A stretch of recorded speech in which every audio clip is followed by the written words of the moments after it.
C'est une belle idée. La mémoire, c'est pas simplement une fonction mentale, c'est une fonction que l'on connaît de mieux en mieux dans le grand public, tout du moins pour une fonction à laquelle on s'intéresse de plus en plus. On se pose beaucoup de questions sur la mémoire, sur son fonctionnement, puis aussi sur ses dysfonctionnements. Donc le fait qu'il y ait un observatoire des mémoires, ce qui est une innovation, m'a séduit. Les axes de recherche de l'Observatoire de la mémoire, c'est bien sûr la mémoire, avec la dimension prévention qui est là. C'est la mémoire dans un sens pluridisciplinaire, mais avec une option sciences humaines forte. Donc quel est le fonctionnement de la mémoire dans la vie quotidienne, à la fois la mémoire individuelle, on pense à la mémoire individuelle, mais comment cette mémoire individuelle est aussi modulée par la mémoire collective. En fait, ce sont des thèmes qui sont pas si fréquemment traités par les scientifiques, parce que les scientifiques sont hyper spécialisés. Bon, il y a une biologie de la mémoire, il y a une neuropsychologie de la mémoire, il y a une psychologie de la mémoire, il y a des historiens qui s'intéressent à la mémoire collective. Mais par contre, des projets qui essayent, non pas forcément de tout mettre ensemble, mais qui essayent d'être à l'interface de ces différentes approches, c'est beaucoup plus rare et c'est souvent là que se font les grandes découvertes.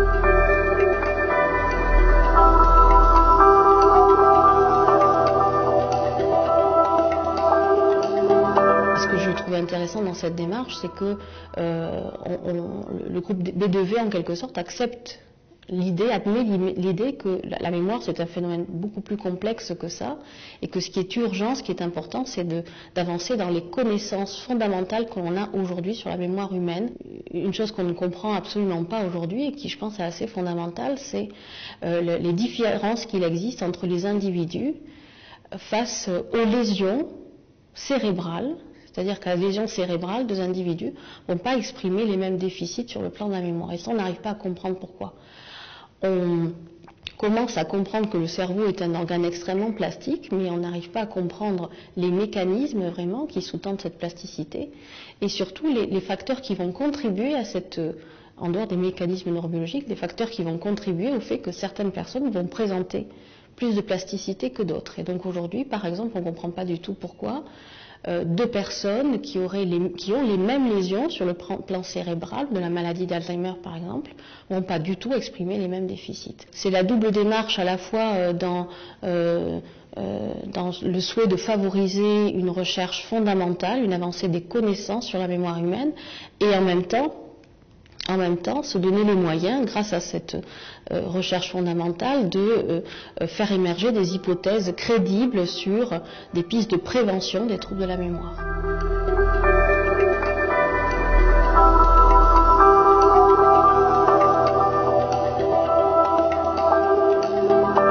J'ai trouvé très intéressant et original la mise en place d'un observatoire des mémoires, parce que on a l'habitude de cloisonner les disciplines, c'est-à-dire de mettre des médecins entre eux, des biologistes entre eux, des historiens entre eux, puisqu'on travaille aussi sur la mémoire.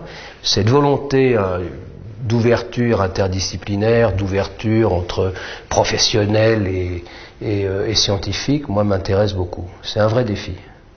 Ce que j'espère, c'est qu'on puisse vraiment comprendre comment ça fonctionne.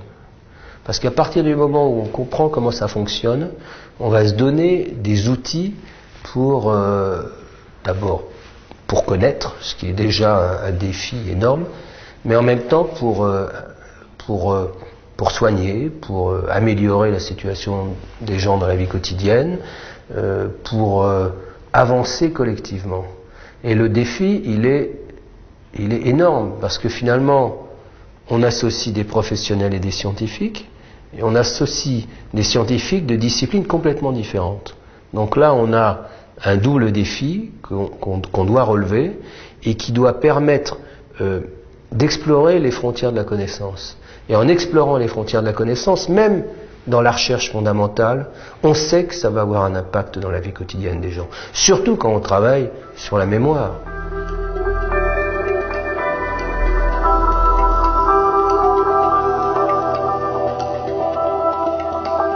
il y a des thèmes qui sont liés à la compréhension de ce que sont nos mémoires, liés au progrès des neurosciences, liés à l'imagerie fonctionnelle cérébrale, liés à la psychologie. Mais moi, de mon côté, bien sûr, en tant qu'informaticien, ce qui m'intéresserait, c'est de voir comment nos mémoires sont affectées par les supports externes d'information et éventuellement, bien sûr, comment est-ce qu'on peut utiliser les outils d'intelligence artificielle pour mieux comprendre le fonctionnement de notre mémoire. Vous voyez, c'est deux aspects complémentaires, mieux comprendre la mémoire naturelle et avec les outils qui sont les nôtres, mais aussi, bien sûr, essayer de mieux comprendre comment on peut accroître nos mémoires et mieux les maîtriser. Voilà. Pour la science, je pense qu'il peut aider à favoriser des projets interdisciplinaires en permettant à des jeunes chercheurs de travailler sur des sujets liés au développement des mémoires.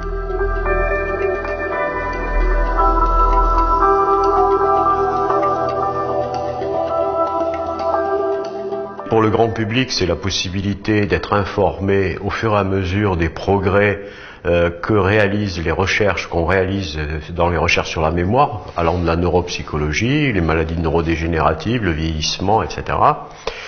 Et donc la possibilité pour ces personnes-là, et d'autres d'ailleurs, d'assister à des conférences. Il y a quand même des possibilités d'information concernant, par exemple, la nécessité pour une personne âgée d'avoir des activités sociales, des activités intellectuelles, de lire, de rencontrer des gens, ce qui, on le sait, protège le cerveau de toutes les dégénérescences dont il pourrait être victime. C'est ce qu'on appelle les réserves cognitives. Notre cerveau fabrique des réserves de cette façon-là, et ces réserves sont un élément protecteur. Il faut que les gens le sachent.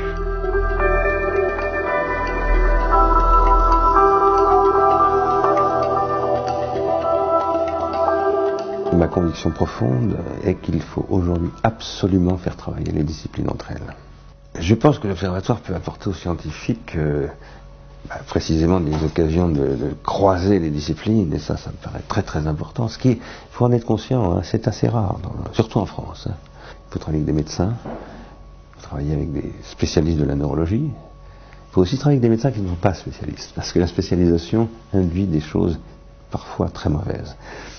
Il faut travailler avec des informaticiens, avec des biologistes, avec des philosophes, avec des sociologues, avec des économistes. Voilà. Et donc, avec des historiens, des anthropologues évidemment. Donc voilà, j'attends de ce conseil scientifique qu'on puisse ouvrir, bien entendu, modestement, parce que c'est pas un centre de recherche, mais c'est un lieu, en revanche, où on peut imaginer d'impulser. Bon, le rôle quand même de ce conseil, avant tout, pour moi, ce que j'en ai compris, c'est de soutenir des thèses, d'engager des projets nouveaux en termes de recherche. Donc ça m'intéresse beaucoup. Je suis très très motivé pour ça.